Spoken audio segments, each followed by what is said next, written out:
Hello friends, मैं अभिषेक Dewangan GK hub CGPSC के इस यूट्यूब चैनल पर आपका फिर से स्वागत है। आज की क्लास में हम अधिनियम वाले पोर्शन को आगे ले जाते हुए घरेलू हिंसा को पढ़ने वाले हैं। घरेलू हिंसा अधिनियम, डोमेस्टिक वायलेंस एक्ट 2005। ठीक, डिटेल में समझने वाले हैं क्या है घरेलू हिंसा। घरेलू हिंसा के लिए याद रखिएगा, इसके लिए डोमेस्टिक वायलेंस किसके साथ हो सकता है, कौन कौन इसके लिए मतलब बोल सकते पीड़ित कौन हो सकते हैं, इसको आज हम डिटेल से समझेंगे।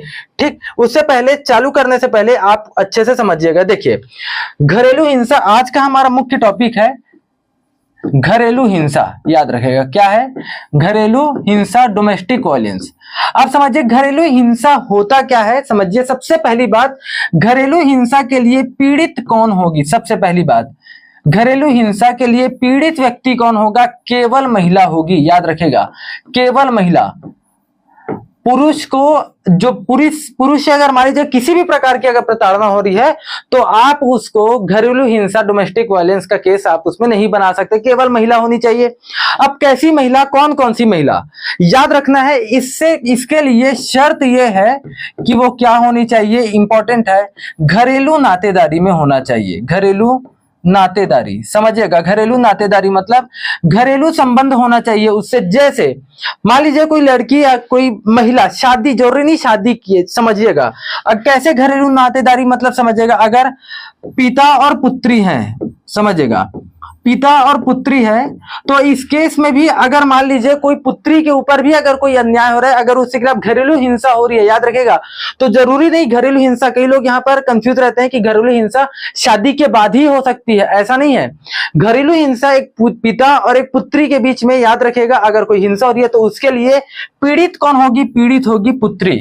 समझ रहे हैं, पिता और पुत्री के संबंध में अगर हम बात करें तो।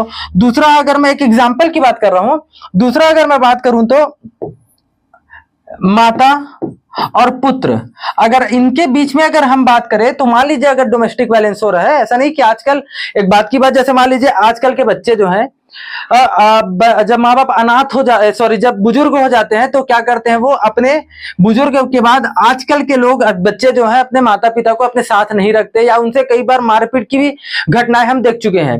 तो क्या ऐसी चीजों को आप डोमेस्टिक वायलेंस नहीं बोलेंगे क्या, घरेलू हिंसा नहीं बोलेंगे क्या? नहीं, ये भी घरेलू हिंसा के अंतर्गत आता है, समझ रहे हैं।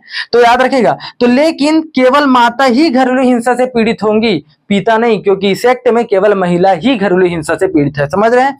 और तीसरा, अगर हम बात करते हैं पति पत्नी का संबंध, तो पता ही है, सबको पता है, पति पत्नी में पत्नी जो है घरेलू हिंसा से पीड़ित कहलाएंगी। क्लियर है। अगर मैं बात करूं चौथा, अगर हम बात करें, एक सेकंड, चौथा अगर मैं बात करूं,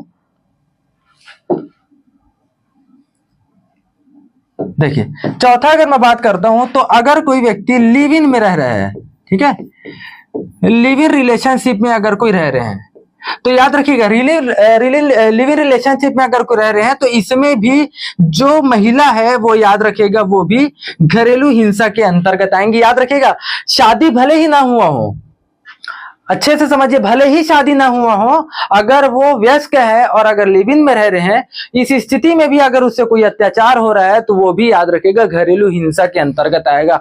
अब अत्याचार क्या, अत्याचार किसको बोलोगे, किसको बोलोगे कि उसके साथ घरेलू हिंसा हुआ है? अगर उसके साथ शारीरिक मतलब अगर उसको मारना, थप्पड़ मारना, धक्का देना, ठीक है, शारीरिक, मानसिक, किसी भी प्रकार से उसके घर वाले के बारे में बोलना, उसके माता पिता के बारे में बोलना, अगर उसको शारीरिक, मानसिक, आर्थिक प्रकार से अगर उसको शोषण हो रहा है, अगर उसका यौन शोषण हो रहा है, तो इन सभी उसमें देखेंगे कि कौन कौन से एक्चुअल में उसमें आधार आएंगे, उस सबको देखेंगे, ठीक है। तो अगर आप उस महिला का किसी भी प्रकार से शोषण कर रहे हैं, ठीक, जिससे उसकी शारीरिक, मानसिक, आर्थिक किसी भी प्रकार से अगर शोषण हो रहा है तो यौन शोषण के अंतर्गत आता है, सॉरी, घरेलू हिंसा के अंतर्गत आता है, समझ रहे। तो घरेलू हिंसा के अंतर्गत सभी आएंगे। अब इसके अलावा, ये तो आप समझ ही गए हैं, अब यहां पर क्या बोला गया है, घरेलू नातेदारी। ठीक, घरेलू नातेदारी में तो आप ये समझ गए हैं। अब समझिएगा, घरेलू नातेदारी में हो सकता है कि किसी महिला, जैसे जिसके साथ शादी हुई हो, उस महिला की जिसके साथ शादी हुई हो, उसके हो सकते हैं भाई बहन भी हो, उस लड़के के भाई बहन, मतलब उस जो महिला है उसको हो सकते हैं देवर हो, देरानी, जेठानी, जेठ, उसके ननंद, उसके डेढ़ सास, कुछ भी हो सकते हैं, सास ससुर, कुछ भी।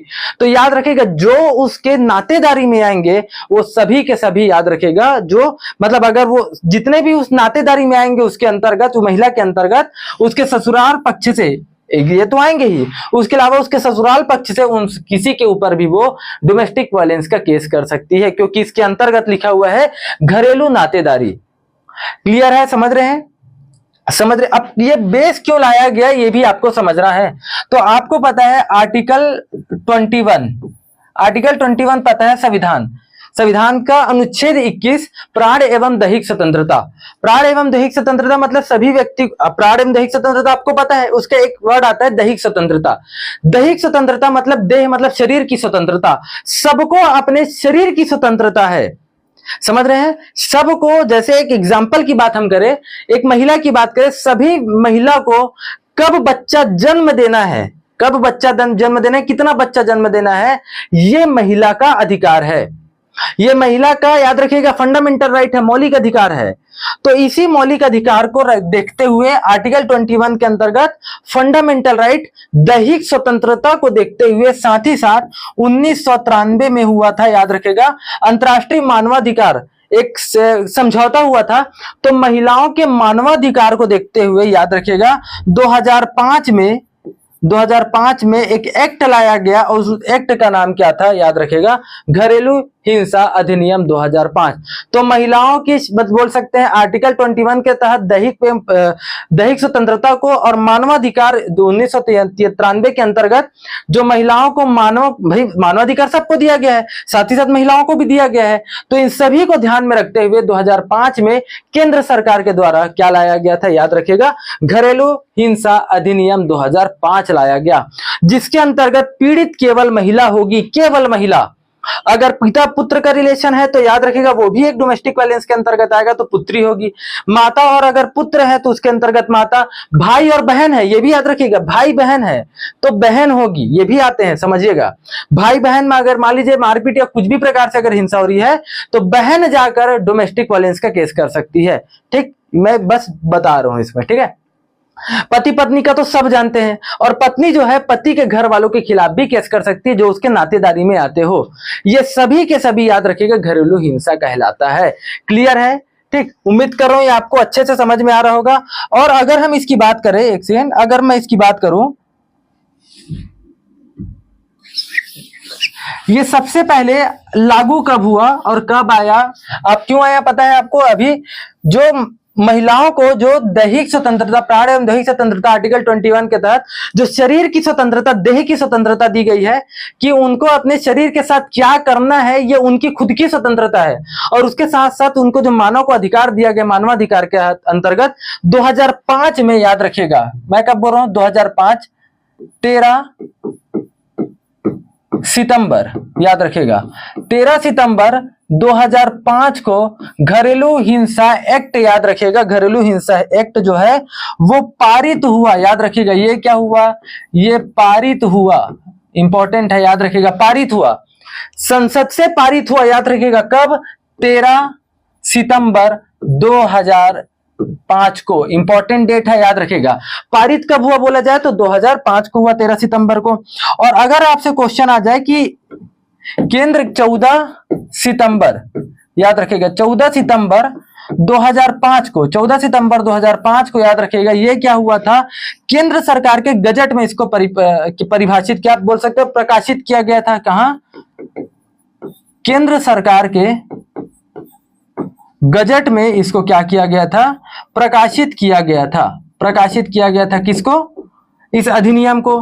और अगर क्वेश्चन आ जाए कि ये लागू कब हुआ, तो लागू हुआ, याद रखिएगा, 26 अक्टूबर 2006, डेट याद रखिएगा, 26 अक्टूबर 2006 को इसको, याद रखिएगा, संपूर्ण भारत में लागू कर दिया गया। कहां? संपूर्ण भारत में इसको क्या कर दिया गया, लागू कर दिया गया। लेकिन याद रखिएगा ये जम्मू कश्मीर में लागू नहीं हुआ था, जम्मू एंड कश्मीर में लागू नहीं हुआ था। लेकिन आर्टिकल 370 के हटने के बाद वर्तमान में, याद रखिएगा, वर्तमान में संपूर्ण भारत में लागू है। उस समय जम्मू एंड कश्मीर में नहीं हुआ था, याद रखिएगा, लेकिन वर्तमान में देखा जाए तो ये संपूर्ण भारत में लागू है, याद रखिएगा, ठीक है। तो लागू कब हुआ? लागू हुआ था 26 अक्टूबर 2006 को, डेट याद रखिएगा। जिस दिन अधिनियम पारित होता है उस दिन जरूरी नहीं क्यों लागू हो, ठीक है। तो अधिनियम पारित हुआ 2005 और लागू हुआ था 2006 को। समझ में आ रहा है। तो डोमेस्टिक वायलेंस के अंतर्गत दो चीजें जरूरी है। देखिए क्या क्या, पहली बात घरेलू नातेदारी बहुत जरूरी है। देखिए अब देखिए, मान लीजिए मैं एक बात करूं, अच्छे से समझिएगा इसको, ये मैं कुछ रफ कर देता हूं इसको, ठीक है। देखिए अब समझिए, मान लीजिए घर है, ठीक, घरेलू हिंसा बोल रहे हैं, तो क्या घर के बाहर अगर रोड में अगर आपके घरेलू संबंध या बोल सकते हैं आपके रिश्तेदार अगर आपसे हिंसा कर रहे हैं, तो क्या उसको आप घरेलू हिंसा नहीं बोलेंगे? क्या नहीं, उसको भी बोलेंगे।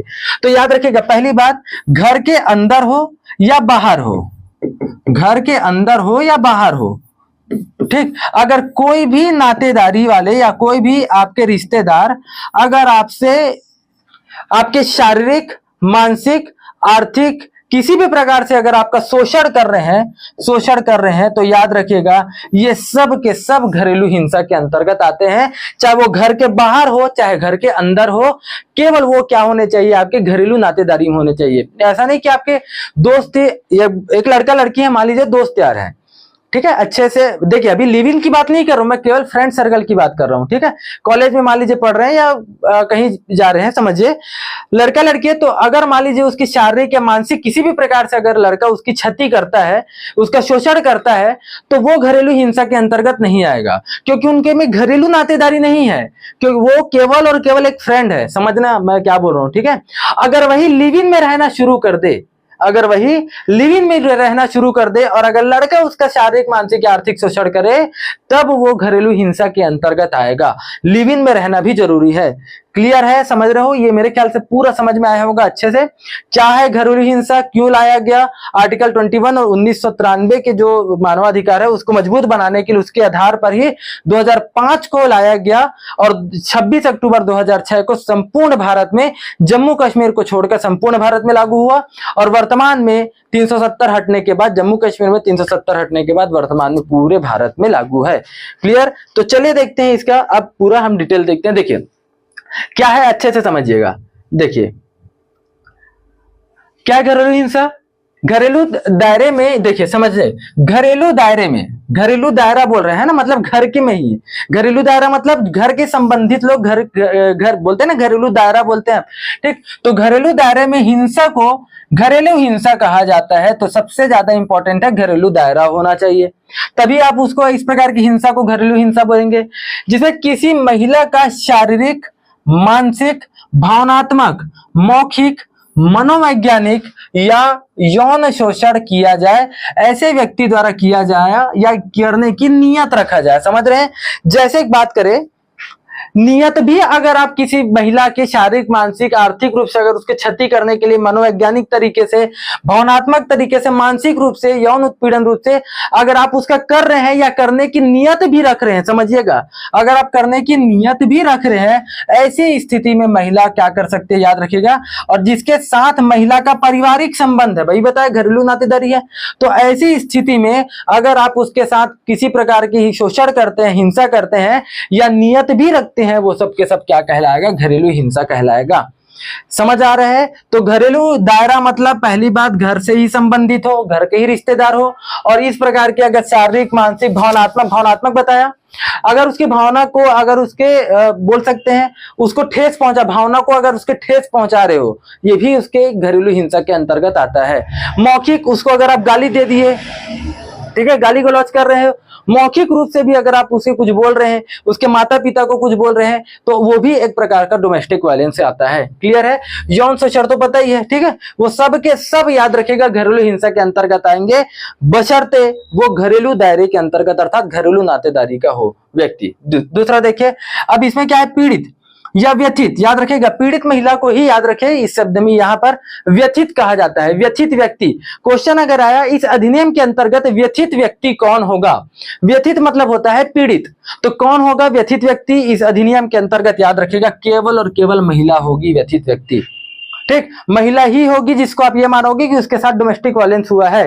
देखिए ऐसी महिला जिसके साथ आप घरेलू नातेदारी में साझी गृहस्थी में निवास करते हैं, साझी गृहस्थी जैसे एक ही घर के अंतर्गत आप क्या कर रहे हैं, साझी गृहस्थी में अगर आप निवास कर रहे हैं, तो वो भी याद रखिएगा एक प्रकार से क्या है, एक ही घरेलू नातेदारी में अगर आप क्या कर रहे हैं, जैसे मान लीजिए यहाँ पर बात करें, यहाँ उसके सास ससुर है, देवर है, भाभी है, ठीक है, ननंद है, जो भी है, क्या कर रहे हैं आप, गृहस्थी साझा कर रहे हैं। याद रखिए, या पति पत्नी है, वो सब के सब क्या करते हैं, एक प्रकार से साझा कर रहे हैं गृहस्थी। देखिए, साझी गृहस्थी उसी को बोलते हैं ना। तो सब के सब अगर वो निवास कर रहे हैं तो ये सब घरेलू हिंसा के अंतर्गत आएंगे। तो देखिए एग्जाम्पल जैसे बोले रक्त जनित, रक्त जनित में अभी बताया था माँ बेटा, पिता और पुत्री, भाई और बहन, अभी बताया ना। माँ बेटे में माँ जो है वो याद रखिएगा पीड़ित महिला अर्थात व्यथित महिला कहलाए, व्यथित व्यक्ति कहलाएगी। पिता पुत्री में पुत्री व्यथित व्यक्ति कहलाएगी। भाई बहन में बहन जो है वो व्यथित व्यक्ति कहलाएगी इसके अंतर्गत। क्लियर। अगर हम विवाह जनित की बात करें, देखिए विवाह जनित से ससुर, देखिए विवाह हुआ, विवाह होने के बाद की बात अगर हम कर रहे हैं तो ससुर, देखिए ससुर और बहू में अगर कुछ भी अगर वायलेंस हो रहा है तो बहू जो है वो क्या है, याद रखिएगा व्यथित या पीड़ित व्यक्ति है, या बोल सकते हैं पीड़ित महिला है। पति पत्नी में तो सबको पता है, पति पत्नी में पत्नी है। भाभी और देवर में अभी बता रहे हैं ना, भाभी और देवर में याद रखिएगा भाभी जो है वो व्यथित महिला है या व्यथित व्यक्ति है। अगर मान लीजिए कोई पुत्र को गोद लिया गया है, दत्ता का गोद लिया हुआ पुत्र, तो पिता और पुत्री में याद रखिएगा पुत्री क्या है, एक व्यथित महिला या व्यथित व्यक्ति है। क्लियर है। अब यहां पर आप एक बात को समझिएगा, देखिए आपके क्या, अगर हम बात करें भारत में हिंदू मैरिज एक्ट में क्या आप एक से ज्यादा शादी कर सकते हैं क्या? नहीं, एक से ज्यादा शादी तो कोई नहीं कर सकता, ठीक है ना। अगर मान लीजिए आप शादी किए हैं और शादी के बगैर, तलाक के बगैर, तलाक अगर नहीं हुआ है, तलाक नहीं हुआ है, और अगर आप दूसरी शादी करते हैं, अगर आप दूसरी शादी करते हैं तो, और मान लीजिए दूसरी शादी करने के बाद जो दूसरी पत्नी है, देखिए लीगल रूप से तो दूसरी नहीं कहलाएगी, लेकिन हम पढ़ रहे हैं तो मान लीजिए दूसरी पत्नी है और इसके साथ अगर मान लीजिए कोई व्यक्ति शोषण करता है, इस दूसरी पत्नी के साथ शोषण करता है, किसी भी प्रकार का, शारीरिक, मानसिक, आर्थिक, किसी भी प्रकार का, समझिएगा। तो देखिए क्या हिंदू मैरिज एक्ट के अलावा वो लीगल रूप से शादी किए हैं क्या? नहीं। तो क्या अगर हम देखें तो क्या ये लीगल है क्या? नहीं है लीगल। तो जब ये लीगल नहीं है, समझिएगा, तो क्या ये घरेलू नातेदारी के अंतर्गत आएंगे क्या? नहीं। घरेलू नातेदारी में तो आपके भाई बहन, माता पिता, माता पुत्री, है ना, देवर भाभी, पति पत्नी, ये सबका रिश्ता होना चाहिए। इसका इसके साथ क्या रिश्ता? दूसरी पत्नी के साथ कोई रिश्ता नहीं है। याद रखिएगा, लिव इन इसको नहीं बोलोगे आप, लिव इन रिलेशनशिप ये नहीं कहलाएगा। लिव इन रिलेशनशिप कहलाएगा जब आपकी शादी नहीं हुई है और आप पहली शादी, कोई भी मतलब शादी नहीं हुई है और उस लड़की के साथ आप बाहर में बिना शादी किए लिव इन में रह रहे हैं। उस प्रकार से अगर उस लड़की का शोषण करते हैं तो वो याद रखिएगा डोमेस्टिक वायलेंस के अंतर्गत आएगा। लेकिन पहली शादी हो चुकी है, दूसरी शादी अगर आप कर लिए तो ये तो लीगल रूप से ही तो खुद इनलीगल है। तो इनलीगल में ना तो इसको लिव इन माना जाएगा, ना तो इसको दूसरी शादी मानी जाएगी लीगल तौर पर। तो इस प्रकार से जो महिला है वो डोमेस्टिक वायलेंस का केस नहीं कर सकती। समझ रहे हैं? आ रहा समझ में? ये डोमेस्टिक वायलेंस का केस नहीं कर सकती। अगर उसके साथ शारीरिक रूप से अगर यौन उत्पीड़न हुआ हो तो रेप का केस कर सकती है, लेकिन वो डोमेस्टिक वायलेंस का केस नहीं कर सकती। क्लियर? समझ रहे हैं? ठीक, अच्छे से समझिएगा। ठीक, तो हिंदू मैरिज एक्ट में अगर आप बात करें, हिंदुओं की बात करें, तो दूसरी शादी अगर वो इलीगल तरीके से हुआ है तो उस प्रकार की जो महिला है वो घरेलू हिंसा का केस नहीं कर सकती। क्लियर? ठीक, आ रहा समझ में? ये आया होगा अच्छे समझ में। अब देखते हैं अगला। अगला देखिए, घरेलू हिंसा आखिर है क्या? देखिए घरेलू हिंसा अधिनियम, इस अधिनियम में बताया गया 13 सितंबर 2005 को पारित हुआ, अभी बताया हूं, तथा 14 सितंबर 2005 को भारत सरकार के राजपत्र में, गजट में क्या हुआ, गजट में प्रकाशित हुआ। ठीक है, और वर्तमान में संपूर्ण भारत में लागू है। लेकिन उस समय लागू कब हुआ था? 26 अक्टूबर 2006 को संपूर्ण भारत में लागू हुआ था, जम्मू कश्मीर को छोड़कर, जम्मू एंड कश्मीर को छोड़कर। लेकिन वर्तमान में याद रखिएगा, वर्तमान में ये सभी जिलों में लागू है, सॉरी वर्तमान में पूरे संपूर्ण भारत में लागू है। कौन सा? घरेलू हिंसा अधिनियम। क्लियर है? ठीक, अगला देखिए। अगला है, यह अधिनियम महिलाओं को प्राप्त संवैधानिक अधिकार, संवैधानिक अधिकार क्या है महिलाओं को प्राप्त? प्राण एवं दैहिक स्वतंत्रता के अंतर्गत आर्टिकल 21 है, दैहिक स्वतंत्रता, शरीर की स्वतंत्रता। तो यह अधिनियम महिलाओं को प्राप्त संवैधानिक अधिकार अर्थात दैहिक स्वतंत्रता, अनुच्छेद 21 तथा गरिमा में जीवन जीने के अधिकार को लागू कराने। ठीक, यह अधिनियम क्यों लाया गया? महिलाओं को अपने गरिमापूर्ण जीवन को जीने के लिए, गरिमापूर्ण जीवन, समझ रहे हैं, महिलाओं को अपने ही शरीर के लिए क्या है, अधिकार है कि उनको क्या करना है। तो इसके लिए गरिमापूर्ण जीवन जीने के लिए उनको अधिकार देने के लिए तथा 1993 के अंतर्राष्ट्रीय समझौता बताया हूं, जिसके तहत महिलाओं की गरिमा को मानवाधिकार के रूप में शामिल किया गया। जो महिलाओं की जो गरिमा है, जो उनके अधिकार दिए गए हैं, उनकी गरिमा को बचाने के लिए, ये याद रखिएगा, इसको मानवाधिकार में शामिल कर लिया गया। ठीक है, मानवाधिकार के रूप में शामिल कर लिया गया। और इसी को ही संरक्षित रखने के लिए महिलाओं की गरिमा को, महिलाओं के अधिकारों को संरक्षित रखने के लिए, महिलाओं का सम्मान लाने के लिए, याद रखिएगा, महिलाओं के सम्मान की रक्षा करने के लिए ही 2005 में क्या लाया गया, घरेलू हिंसा अधिनियम लाया गया। इसके माध्यम से ही ये जो आया है मानवाधिकार और आर्टिकल 21 के माध्यम से ही महिलाओं के अधिकारों एवं सम्मान की रक्षा करते हुए प्रगतिशील एवं एक सभ्य समाज के निर्माण का प्रयास किया गया। क्लियर है? ठीक, तो याद रखिएगा, ये आर्टिकल 21 वाला और मानवाधिकार के रूप में उसको शामिल कर लिया गया, महिलाओं की गरिमा को। ठीक, चलिए अगला देखते हैं। अब देखिए हैं अपन धारा 1, समझिए बहुत अच्छे से। मैं आपको बताया हूं कि धारा 1 हमेशा संक्षिप्त नाम रहता है, लागू कहां पर है सब है। धारा 2 हमेशा याद रखना है, उसमें परिभाषा को बताया जाता है। इसमें थोड़ा सा अंतर है, इसमें 2 परिभाषा है। देखिए, धारा 1 आप पढ़ते हैं संक्षिप्त परिचय, संक्षिप्त नाम। तो संक्षिप्त नाम में क्या होगा, याद रखिएगा, संक्षिप्त नाम क्या होगा इसका, घरेलू हिंसा अधिनियम 2005। ठीक, दूसरा कहां कहां पर लागू है, संपूर्ण भारत में लागू है, वर्तमान में जम्मू कश्मीर में भी लागू है। तीसरा याद रखिएगा, तीसरा कब लागू हुआ, तो लागू आपको पता है कब लागू हुआ था, ये 26 अक्टूबर को 2006 को। अब परिभाषा, अब बात आती है परिभाषा की। तो परिभाषा की अगर हम बात करें तो किसकी परिभाषा की, तो याद रखिएगा इसमें इस अधिनियम, घरेलू हिंसा अधिनियम के परिभाषा के बारे में कौन से आर्टिकल में, धारा में बताया गया है, तो धारा 1 में बताया गया है अधिनियम की परिभाषा। लेकिन घरेलू हिंसा की परिभाषा किसमें बताया गया है, तो घरेलू हिंसा की परिभाषा जो है वो धारा 3 में बताया गया है। दोनों में अंतर है, एक तो अधिनियम की परिभाषा बताई गई है धारा 1 में, और घरेलू हिंसा जो कि है क्या, उसकी परिभाषा बताई गई है धारा 3 में। तो है क्या, अभी आपको बताते आ रहा हूं। इसके अंतर्गत मानसिक, शारीरिक व आर्थिक कष्ट पहुंचाना है। अगर कोई पुरुष अगर किसी महिला को, ठीक, या पुरुष महिला किसी भी प्रकार के वो रिश्तेदारी में हो सकते हैं। ठीक, अगर कोई पुरुष किसी महिला को शारीरिक, मानसिक या आर्थिक कष्ट पहुंचाता है या ताने देकर, देखिए इंपॉर्टेंट है, ऐसा नहीं कि आप केवल मारपीट ही करोगे तभी वो होगा डोमेस्टिक वायलेंस। अगर आप उसको ताना भी दे रहे हो, अगर आप उसको मानसिक रूप से भी प्रताड़ित कर रहे हो, ठीक है, बोल बोल के प्रताड़ित कर रहे हो, तो ताना देकर अपमानित करना, जो कि सभी घरेलू हिंसा से तात्पर्य रखता हो, इसके अंतर्गत आएगा। ठीक, समझ रहे हैं। अगर आप उसका बोलकर या कुछ करके अगर आप उसका मानसिक, शारीरिक या आर्थिक शोषण कर रहे हैं तो वो सब के सब घरेलू हिंसा के अंतर्गत आएगा। ठीक, अब देखिएगा इसकी सूचना किसको देंगे, अच्छे से समझिए। देखिए इसको आप ऐसे समझिए, मान लीजिए एक महिला है, इसके साथ घरेलू हिंसा का केस हो रहा है, तो ये किसके पास जाएगी, याद रखिएगा, ये सबसे पहले घरेलू हिंसा के बारे में बताने के लिए जाएगी किसके पास, संरक्षण अधिकारी के पास। ऐसे आप समझिए, मैं इसको इसमें बता रहा हूं। ठीक, देखिएगा एक सेकंड, आप इसको थोड़ा सा ऐसे फ्लो चार्ट से समझिएगा और अच्छे से समझ में आएगा। देखिए मान लीजिए मैं बात करूं, एक बार इसमें समझिए। देखिए मान लीजिए हम बात करते हैं, कोई महिला है जिसके साथ क्या हो रहा है, मान लीजिए शोषण हो रहा है, तो उसको क्या करना है, केस करना है। तो सबसे पहले ये सूचना किसको देगी, याद रखना है आपको, सबसे पहले ये डोमेस्टिक वायलेंस की सूचना किसको देगी, किसके साथ क्या हो रहा है, घरेलू हिंसा हो रहा है। ठीक, तो इसकी सूचना सबसे पहले देगी, याद रखिएगा, किसको, ये देगी संरक्षण अधिकारी को। किसको, संरक्षण अधिकारी को।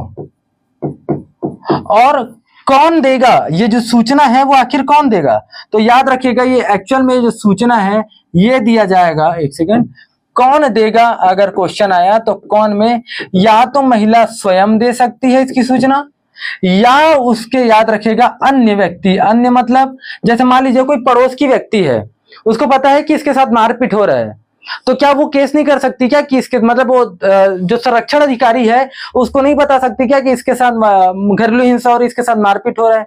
बता सकती है। तो महिला स्वयं या अन्य किनको करेंगे शिकायत? संरक्षण अधिकारी को करेंगे। समझ रहे हैं? अब इस संरक्षण अधिकारी की नियुक्ति कौन करेगा, ये भी बात आती है। इस संरक्षण अधिकारी की नियुक्ति कौन करता है? इस संरक्षण अधिकारी की नियुक्ति करता है, याद रखिएगा, राज्य सरकार। कौन करती है? राज्य सरकार करती है संरक्षण अधिकारी की नियुक्ति। अब याद रखिए ये भी कितने जिलों में करेंगे राज्य सरकार इसकी नियुक्ति? तो याद रखिएगा प्रत्येक जिले में एक या एक से अधिक संरक्षण अधिकारी की नियुक्ति की जा सकती है। इंपॉर्टेंट है, एक जिले में एक ही संरक्षण अधिकारी नहीं होंगे। जनसंख्या के हिसाब से जितने बड़े जिले उसके हिसाब से संरक्षण अधिकारी, तो एक जिले में एक संरक्षण अधिकारी तो होगा ही होगा। तो अगर जनसंख्या ज्यादा है, अगर जिला बड़ा है, तो राज्य सरकार एक जगह या एक जिले में एक से अधिक संरक्षण अधिकारी की नियुक्ति कर सकती है। क्लियर? समझ रहे हैं? अब देखिए, ठीक, अब देखिए ये संरक्षण अधिकारी इसी को 3 दिनों के भीतर, कितने? 3 दिनों के भीतर ये किसके पास, अब आप इसको समझिए, पहले आप आगे समझ लीजिए उसके बाद इसको देखते हैं। ठीक, ये तो ऐसी रहेगा, इसको देखते हैं कि इसके पीछे क्या था। देखिए घरेलू हिंसा की सूचना, क्योंकि साथ ही साथ पढ़ते जाएंगे तो ज्यादा अच्छा रहेगा। धारा 4 क्या बोला? घरेलू हिंसा की सूचना। इसके अंतर्गत घरेलू हिंसा की सूचना पीड़ित व्यक्ति जो महिला है, महिला के द्वारा या अन्य के द्वारा संरक्षण अधिकारी को दिया जाएगा। अभी हम देख लिए हैं। ठीक, चलिए अगला देखते हैं। इसमें अब है, एक सेकंड, हाँ ठीक, धारा 8 क्या है देखिएगा, संरक्षण अधिकारी की नियुक्ति। अभी बताया हूं, संरक्षण अधिकारी की नियुक्ति कौन करेगी? राज्य सरकार। कौन? राज्य सरकार करती है। ये एक जिले में स्थिति के अनुसार कितने भी हो सकते हैं। तो जो संरक्षण अधिकारी है वो याद रखिएगा पुरुष भी हो सकती है, महिला, स्वाभाविक सी बात है, अधिकारी है। अधिकारी में तो सरकारी जॉब में तो कभी भी लिंग के आधार पर भेदभाव नहीं किया जाएगा, ये तो आपको पता है ना। तो पुरुष और महिला कोई भी हो सकता है, तो संरक्षण अधिकारी की नियुक्ति की जाएगी, ये भी बता चुका। धारा 9 है संरक्षण अधिकारी की शक्तियां एवं कर्तव्य। अगर उनके पास शिकायत लेकर गए आप संरक्षण अधिकारी के पास डोमेस्टिक वायलेंस का, तो उनका क्या क्या कर्तव्य होगा, क्या क्या शक्तियां होंगी। देखिए इसके अंतर्गत घरेलू हिंसा संरक्षण अधिकारी प्राप्त सूचना पर आवश्यक कार्रवाई करता है। ठीक, अगर महिला या कोई अन्य संरक्षण अधिकारी के पास शिकायत लेकर जाते हैं तो वो क्या करता है, वो उसके लिए तुरंत एक्शन लेते हैं। कार्रवाई करना याद रखिएगा जरूरी है। तथा मजिस्ट्रेट को सूचित किया जाता है। ठीक, बताऊंगा भी। एवं मजिस्ट्रेट द्वारा प्रतिपक्षी को बुलाए जाने का आदेश पालन किया जाता है। अब आप समझिए क्या क्या बोल रहे हैं। ठीक, देखिए इसमें अंतर्गत, अब इसको हटा दीजिए, इसको मैं फिर से बताऊंगा, अभी आने वाला है, ये आने वाला है। ठीक, अब ये जो है संरक्षण अधिकारी, ये सूचना जो है ये किसको देंगे? याद रखिएगा ये मजिस्ट्रेट को देंगे। किसको देंगे? मजिस्ट्रेट को देंगे। अब ये मजिस्ट्रेट याद रखिएगा, अब इनका काम क्या है? इनका काम है कि ये संरक्षण अधिकारी को बोले, ये संरक्षण अधिकारी को याद रखिएगा, संरक्षण अधिकारी को ये बोलेंगे कि आप इनको जितनी जल्द हो सके यथाशीघ्र क्या कीजिए, आप उनको जो पीड़ित महिला है उनको कोर्ट के या मजिस्ट्रेट के समक्ष लाइए। कोर्ट या जो मजिस्ट्रेट है उनके समक्ष लाने के लिए ये मजिस्ट्रेट जो है वो किनको बोलते हैं? संरक्षण अधिकारी को बोलते हैं। क्लियर है? वही बात हो रही है इसमें। देखिए इसके अंतर्गत घरेलू हिंसा अधिकारी प्राप्त सूचना आवश्यक कार्रवाई करेगा तथा मजिस्ट्रेट को सूचित करता है। ये देखो, तथा ये जो है मजिस्ट्रेट को सूचित करता है एवं मजिस्ट्रेट के द्वारा प्रतिपक्षी को बुलाए जाने, वो बुलाते हैं प्रतिपक्षी जो पीड़ित है वह महिला, उसको आदेश का पालन कराता है। कौन? याद रखिएगा बुलाएंगे और आदेश का पालन करने को कहा जाएगा किसको? संरक्षण अधिकारी को। ठीक, चलिए अगला देखते हैं। इसके बाद है सरकार का क्या कर्तव्य होगा। अभी हम पूरा समझेंगे कितने दिनों के भीतर क्या है। चले पहले इसको बता देता हूं, उसके बाद देखिएगा क्या। चले समझ लीजिए, इसको देखते हैं सरकार का क्या कर्तव्य होगा। देखिए स्वाभाविक सी बात है, सरकार का कर्तव्य होगा कि वो प्रचार प्रसार करे, डोमेस्टिक वायलेंस की जो अधिनियम है उसको लोगों तक पहुंचाए कि किसी भी महिला के साथ डोमेस्टिक वायलेंस घरेलू हिंसा का केस ना हो सके। इसके लिए क्या किया जाएगा, सरकार के द्वारा प्रचार प्रसार किया जाएगा उसको रोकने के लिए, कम करने के लिए। तो इस सरकार इस अधिनियम का प्रचार प्रसार करे तथा आवश्यकता अनुसार इस पर क्या करे, कार्रवाई की समीक्षा करे एवं इससे संबंधित निर्देश जारी करे। ये है धारा 11 में बोला गया है, याद रखिएगा। ठीक, उतना इंपॉर्टेंट नहीं है। अब आगे देखिए क्या है, संरक्षण अधिकारी द्वारा की गई सूचना पर मजिस्ट्रेट की कार्यवाही। ठीक, तो क्या बोल रहे हैं, वही संरक्षण अधिकारी जो मजिस्ट्रेट को सूचना देंगे कि इनके लिए क्या हो रहा है, इनके साथ डोमेस्टिक वायलेंस हो रहा है। तो अब मजिस्ट्रेट क्या क्या कार्रवाई करेंगे, देखिए इसके अंतर्गत संरक्षण अधिकारी द्वारा दी गई सूचना प्राप्ति के 3 दिनों के भीतर प्रतिपक्षी को हाजिर करने की हेतु संरक्षण अधिकारी को निर्देशित किया जाएगा तथा मामले का निष्पादन 3 दिन के भीतर किया जाएगा। देखिए अब इसका मतलब अभी आपको बता रहे हैं, ये हुआ, इसको कुछ यहां पर ऐसे समझिएगा, इस प्रकार ऐसे समझिए। देखिए ये वाला आपको समझ में आया होगा कि संरक्षण अधिकारी किसको, मजिस्ट्रेट को एक बोल सकते हैं सूचना देंगे। क्या सूचना देगी, किनके साथ क्या हो रहा है, एक डोमेस्टिक वायलेंस का केस हो रहा है, मजिस्ट्रेट को देंगे। अब जिस दिन के इनको आवेदन मिला है या जिस दिन इनको सूचना मिली है, तो आवेदन के 3 दिन के अंदर, जिस समय मजिस्ट्रेट को आवेदन मिला है उस आवेदन के, याद रखिएगा 3 दिन के अंदर, इंपॉर्टेंट है कितना, 3 दिन, 3 दिन के अंदर याद रखिए उनको न्यायालय के समक्ष प्रस्तुत किया जाएगा। मतलब मजिस्ट्रेट के समय उस महिला को प्रस्तुत किया जाएगा। कितना, केवल 3 दिन। आवेदन जिस समय मजिस्ट्रेट को मिला है उसके 3 दिन के अंदर ही उनको क्या किया जाएगा, प्रस्तुत पेश किया जाएगा महिला को। और 60 दिन के अंदर, 60 दिन के अंदर, याद रखिएगा 60 दिन के अंदर, जिस दिन से उसका आवेदन मिला उसके 60 दिन के अंदर याद रखिएगा मामले का निपटारा कर दिया जाएगा। मामले को या मामले का निपटारा कर दिया जाएगा, मतलब कोई ना कोई सुनवाई कर दी जाएगी। कितने दिन के भीतर, 60 दिन के भीतर। तो इंपॉर्टेंट है, याद रखिएगा जिस समय आवेदन मिला है एक संरक्षण अधिकारी के द्वारा मजिस्ट्रेट को, तो आवेदन मिलने के 3 दिन के भीतर महिला को प्रस्तुत किया जाएगा और 60 दिन के भीतर पूरी की पूरी उसमें कार्रवाई कर दी जाएगी। क्लियर है? ठीक, अब देखिए आगे क्या बोल रहे हैं, यही चीज आपको बोल रहे हैं वो। ठीक, अगला देखिए, अगला है 16 है सुनवाई की प्रक्रिया घरेलू हिंसा। देखिए इसमें क्या बोल रहा है, अधिनियम के अंतर्गत जितने मामले की मजिस्ट्रेट के सामने सुनवाई होगी वह इस धारा के अंतर्गत एकांत वातावरण एवं बंद कमरे में होगी। मतलब जो भी, जैसे डोमेस्टिक वायलेंस का केस है तो महिला है, तो ऐसा नहीं कि न्यायालय आप देखते होंगे कि उसमें सब के सब बैठे रहते हैं, पीछे में बोल सकते हैं जो कटघरे के अलावा जो वकील बैठे रहते हैं, जो वहां पर एडवोकेट बैठे रहते हैं, उसके पीछे कई लोग बैठे रहते हैं। तो इस केस में ऐसा नहीं होगा। डोमेस्टिक वायलेंस का केस है, वहां पर किसी भी प्रकार का केस आ सकता है। ठीक है, तो ऐसी स्थिति में उस महिला को, याद रखिएगा मजिस्ट्रेट तो रहेंगे, साथ ही साथ एकांत वातावरण में और बंद कमरे में वहां पर कार्रवाई की जाएगी। एक महिला वहां पर रह सकती है, एक महिला कांस्टेबल।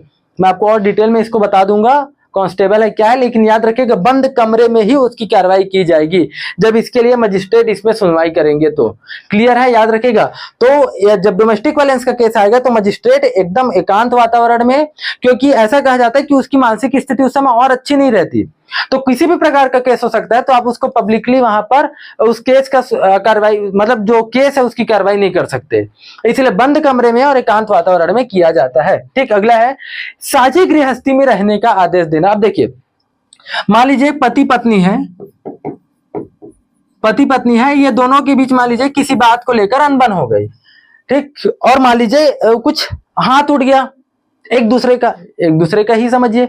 ऐसी स्थिति में मान लीजिए डोमेस्टिक वायलेंस का केस लग गया, घरेलू हिंसा का मान लीजिए केस लगा दी महिला, घरेलू हिंसा का।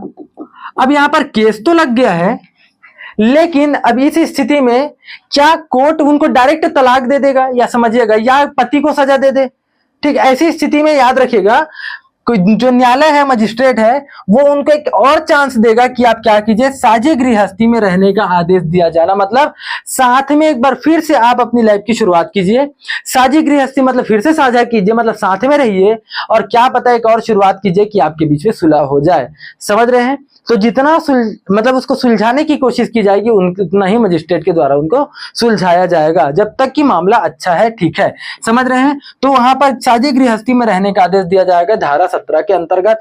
अब देखिएगा 18 क्या है, संरक्षण का आदेश। अब समझिए क्या है, जैसे मान लीजिए कोई महिला जो है, महिला केस की है, अब हो सकता है ये अपने पति के ऊपर या पति के घर वाले के ऊपर केस कर दिए।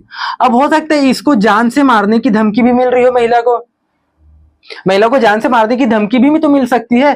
तो ऐसी स्थिति में याद रखिएगा, न्यायालय जो है वो इनको संरक्षण प्रदान करता है। किसको? महिला को।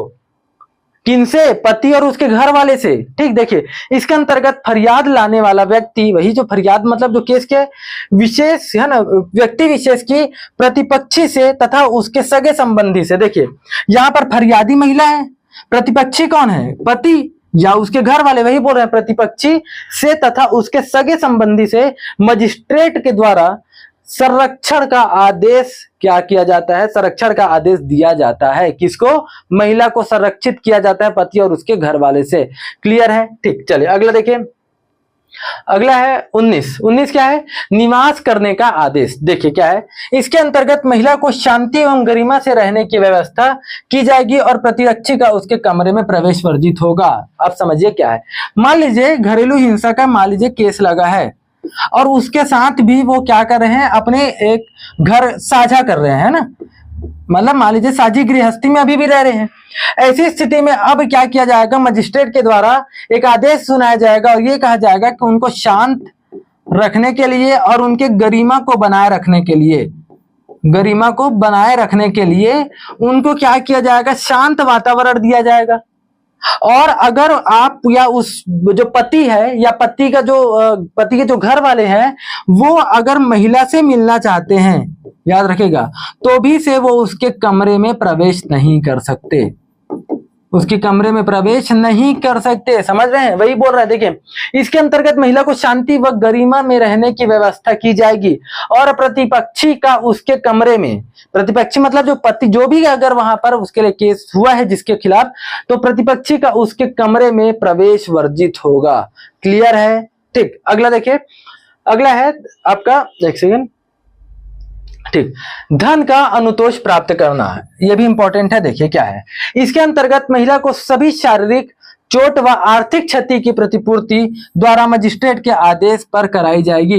मतलब जो भी प्रकार के उसके साथ वायलेंस हुआ है, अगर शारीरिक हिंसा हुई है, आर्थिक प्रकार से अगर उसको क्षति हुई है, पैसे का नुकसान हुआ है, तो उसके लिए उसको मजिस्ट्रेट क्या करेगा, उसके पति को, उसके घर वाले को आदेश देगा और क्या करेगा, उनको धन, मतलब उनके लिए बोल सकते हैं क्षति को दूर करने के लिए उनको क्या दिया जाएगा, महिला को उसके पति या उसके घर वालों के द्वारा किसी भी प्रकार के आर्थिक रूप से उसको मदद की जाएगी, ये बोल सकते हैं। ठीक है, उसके धन का अनुतोष का मतलब यही है। ठीक, समझ रहे हैं? देखिए इसके अंतर्गत महिला को सभी शारीरिक चोट व आर्थिक क्षति की पूर्ति प्रतिपक्षी के द्वारा मजिस्ट्रेट के आदेश पर कराई जा सकती है।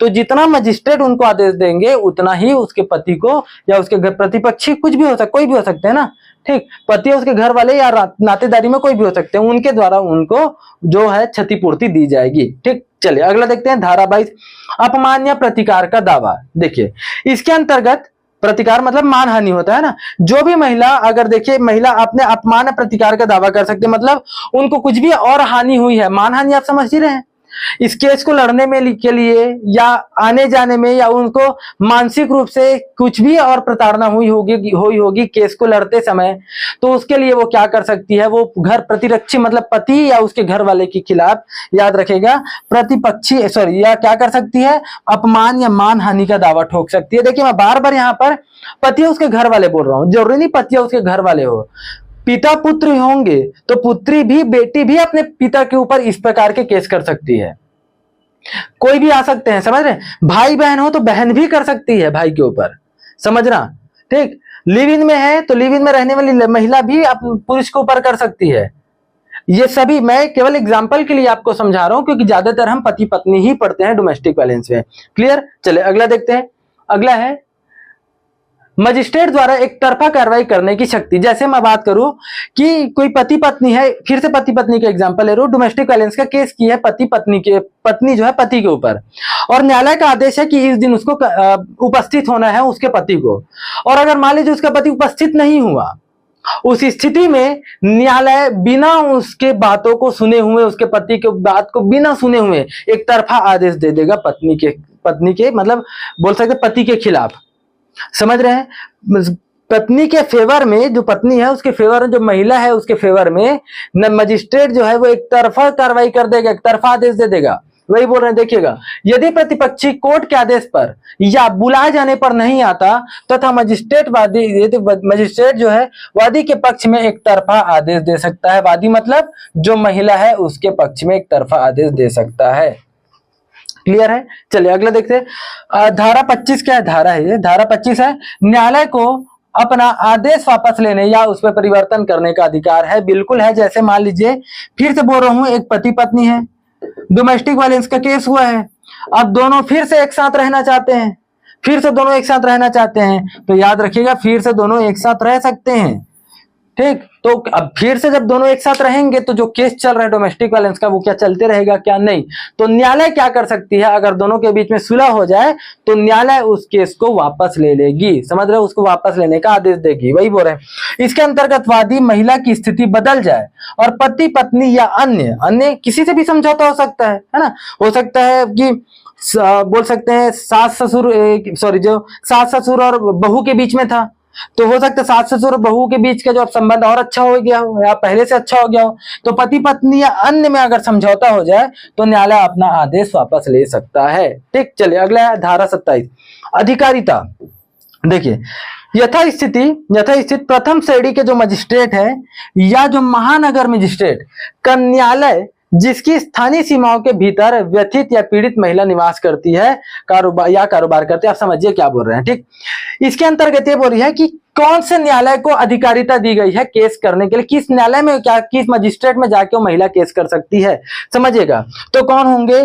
प्रथम वर्ग के न्यायिक मजिस्ट्रेट या महानगर मजिस्ट्रेट। समझ रहे हैं? प्रथम वर्ग के न्यायिक मजिस्ट्रेट या महानगर मजिस्ट्रेट जिसकी जो, मान लीजिए वही पति पत्नी, जो पति है और पत्नी है, वो जो जिस महानगर मजिस्ट्रेट या जिस प्रथम श्रेणी के न्यायिक मजिस्ट्रेट की सीमा के अंदर रहते हो, उसके जितने भी बाउंड्री, जैसे मान लीजिए एक क्षेत्र है, उस क्षेत्र में ही जो प्रथम वर्ग का न्यायिक मजिस्ट्रेट है या महानगर मजिस्ट्रेट है, और उसी क्षेत्र में ही अगर उनके साथ डोमेस्टिक वायलेंस हुआ है लड़की के साथ, तो उसी क्षेत्र के ही मजिस्ट्रेट में क्या कर सकती है, वो केस दर्ज कर सकती है। वही बोल रहे, स्थानीय सीमाओं के भीतर जो मजिस्ट्रेट है उसकी स्थानीय सीमाओं के भीतर पीड़ित महिला या निवास करती हो या कारोबार करती हो। जैसे उसका बिजनेस, मान लीजिए आप इस क्षेत्र में रह रहे हैं कुछ इस प्रकार ऐसे, तो यहाँ पर क्या है, एक मजिस्ट्रेट है, न्यायिक मजिस्ट्रेट है या महानगर मजिस्ट्रेट है। यहाँ पर मान लीजिए इस क्षेत्र के अंतर्गत इतने एरिया कवर कर रहे हैं मजिस्ट्रेट, तो यहाँ पर मान लीजिए एक किसी का घर है जो यहाँ पर निवास कर रहे हैं, तो यहीं पर केस करेंगे। और मान लीजिए मैं यहाँ पर घर नहीं है, मैं यहाँ पर क्या कारोबार कर रहा हूँ, मेरा यहाँ पर बिजनेस है, और यहाँ पर किसी का अगर किसी के साथ डोमेस्टिक वायलेंस का केस हो रहा है, घरेलू, समझ रहे ना, कारोबार भी जहां पर कर रहे हैं वहां पर भी आप क्या कर सकते हैं, डोमेस्टिक वायलेंस का केस उस मजिस्ट्रेट में आप कर सकते हैं। ठीक, चलिए अगला देखते हैं। अगला है 29, क्या है, अपीली प्रक्रिया। यदि किसी वादी या प्रतिवादी को, अब वादी प्रतिवादी दोनों हो सकते हैं, हो सकता है कि पत्नी को लगे कि मेरे को न्याय नहीं मिला है, या अगर पति को लगे कि मेरे को भाई उसके साथ घरेलू हिंसा किया ही नहीं है वो, और तो भी से उसको सजा मिल जाए। ऐसी स्थिति में जो पीड़ित है वो भी और जिसके खिलाफ केस हुआ है वो भी, अगर उनको लगे कि उनके साथ उनको दिया गया आदेश या उनको दी गई सजा अगर उनको लगे कि सही नहीं है, तो वो अपील भी कर सकते हैं ऊपर के न्यायालय में। वही बोला गया है, यदि किसी वादी या प्रतिवादी को मजिस्ट्रेट के द्वारा दिए गए आदेश या निर्णय के खिलाफ कोई अपील करना हो, तो अपील कहां पर करेंगे, याद रखिएगा, ऊपर के न्यायालय में। एग्जाम्पल की बात है सेशन कोर्ट, याद रखिएगा, एग्जाम्पल की बात क्या करोगे आप, सेशन कोर्ट में क्या कर सकते हैं, वो जाके केस कर सकते हैं, अपील कर सकते हैं, केस नहीं, याद रखिएगा अपील। कभी भी पहले न्यायालय में अगर आप कोई केस कर रहे हैं तो उसको अपील नहीं बोलेंगे। अपील का मतलब होता है कि आप किसी छोटे, सबसे, समझ रहे हैं ना, पहले न्यायालय के जो भी निर्णय को आप चैलेंज कर रहे हो दूसरे न्यायालय में, तभी तो आप उसको अपील बोलोगे। क्लियर है, समझ रहे हैं?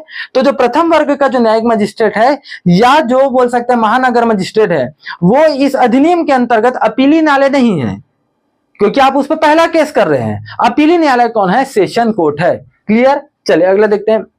धारा 31 है, मजिस्ट्रेट के आदेश का उल्लंघन करने पर कार्रवाई। ठीक, देखिए, अगर मान लीजिए मजिस्ट्रेट ने कोई आदेश दिया है पीड़ित सॉरी जो बोल सकते हैं पति को, या बोल सकते हैं जो जिसके खिलाफ अगर केस हुआ है उसको अगर मान लीजिए किसी भी प्रकार का आदेश दिया है और उस आदेश का उल्लंघन किया जा रहा है उनके द्वारा, मजिस्ट्रेट के द्वारा दिए गए संरक्षण के आदेश को भंग करने पर प्रतिवादित को क्या किया जाएगा? दंडित किया जाएगा। जो भी आदेश उनको दिया गया है अगर उस आदेश का पालन नहीं किया गया है उसके घर वालों के द्वारा या जो उसके साथ अत्याचार कर रहे हैं उसके द्वारा, तो ऐसी स्थिति में उसको 1 वर्ष का कारावास, 20,000 रुपए जुर्माना, याद रखेगा आर्थिक दंड से दंडित किया जा सकता है। कितना? 1 वर्ष का कारावास और 20,000 रुपए जुर्माना। आप कमेंट करके बताइए ये सजा कठोर होगी या सामान्य होगी? कमेंट करके बताइए, ठीक है। सजा कठोर होगी कि सामान्य होगी? क्लियर। चले अगला देखते हैं। साक्ष्य धारा 32 है, साक्ष्य सबूत की अवधारणा। इसके अंतर्गत धारा 31 को संज्ञान में, धारा 31 क्या है? उल्लंघन करने पर सजा का प्रावधान। तो धारा 31 को संज्ञान में लेते हुए अपराध संज्ञेय एवं गैर जमानती होगा। संज्ञेय नहीं, संज्ञेय है। संज्ञेय मतलब होता है बिना वारंट के उसको गिरफ्तार। जैसे मान लीजिए एक महिला है, वो किसी के ऊपर केस करने गई, किसी के ऊपर मतलब जो घरेलू नातेदारी हो सकता है, देवर हो, ससुर हो, पति हो, कुछ भी हो सकते हैं, इसके ऊपर केस करने गई, तो इनको बिना वारंट के, जो भी है पुरुष है उनको बिना वारंट के, याद रखेगा बिना वारंट के और बिना वारंट के गिरफ्तार किया जा सकता है। और की गई गिरफ्तारी जो है वो गैर जमानती होगा, इसमें जमानत नहीं दिया जाएगा। क्लियर है? समझ रहे हो? ठीक। और बताइए क्या ये अशमनीय होगा? क्या बताइए, क्या इस प्रकार का जो केस हुआ है वो अशमनीय होगा क्या? और अशमनीय का मतलब मैं बता चुका हूं दहेज वाले मामले में। क्या ये बताइए अशमनीय होगा क्या? ठीक, तो आप कमेंट करके बताइएगा। सॉरी, बाल विवाह में बताया था अशमनीय का अर्थ क्या होता है। और अशमनीय ये केस जो है, जो बोल सकते हैं डोमेस्टिक वायलेंस का केस लगा है, वो अशमनीय होगा कि शमनीय होगा? आप इसको कमेंट करके बताइएगा। ठीक, तो ये दोनों तो पता है। संज्ञेय होगा मतलब बिना वारंट के उसको गिरफ्तार कर लिया जाएगा और गिरफ्तारी के बाद उसको जमानत नहीं मिलेगी। इसके अंतर्गत पीड़ित द्वारा बताई गई सूचना व बयान के आधार पर ही कार्रवाई सिद्ध होगा। मतलब अगर मान लो जो महिला है उनको कोई प्रूफ देने की जरूरत नहीं है कि उनके साथ डोमेस्टिक वायलेंस हुआ है, केवल उनके जबान की वैल्यू है। जबान से अगर बोल दे, केवल बोल ही दे कि उनके साथ हुआ है, मतलब मान लिया जाएगा कि हाँ उनके साथ हुआ है। तो जो किया है, जैसे पुरुष हो गए, जैसे उसके पति हो गए, देवर हो गए, ससुर हो गए, उनको खुद में, याद रखिएगा, साबित करना पड़ेगा, उनको सबूत देना पड़ेगा अपनी बेगुनाही का। महिला केवल बोल दे तो उनके ऊपर सजा हो जाए, याद रखिए। ठीक है, चलिए अगला देखते हैं। धारा 37 है, इस कानून में संशोधन का अधिकार केंद्र सरकार का है। चूंकि केंद्र सरकार की ये कानून है, इसलिए अधिनियम है, इसलिए इसमें संशोधन करने का अधिकार भी, याद रखिएगा, केंद्र सरकार का है। समझिए, अधिनियम बनाया केंद्र सरकार, लेकिन इसके संरक्षण के लिए, इसके मतलब महिलाओं के संरक्षण के लिए संरक्षण अधिकारी की नियुक्ति करती है राज्य सरकार। हर जिले में एक तो होंगे ही और एक से अधिक कितनों भी हो सकते हैं, डिपेंड करता है वो वहां की जनसंख्या के अनुसार। क्लियर है? इंपॉर्टेंट याद रखेगा, नियम बनाने की शक्ति केंद्र सरकार की है इस अधिनियम के अंतर्गत। उम्मीद कर रहा हूं आपको समझ में आया होगा। अगर वीडियो पसंद आई हो तो वीडियो को लाइक कीजिए, चैनल को सब्सक्राइब कीजिए। धन्यवाद।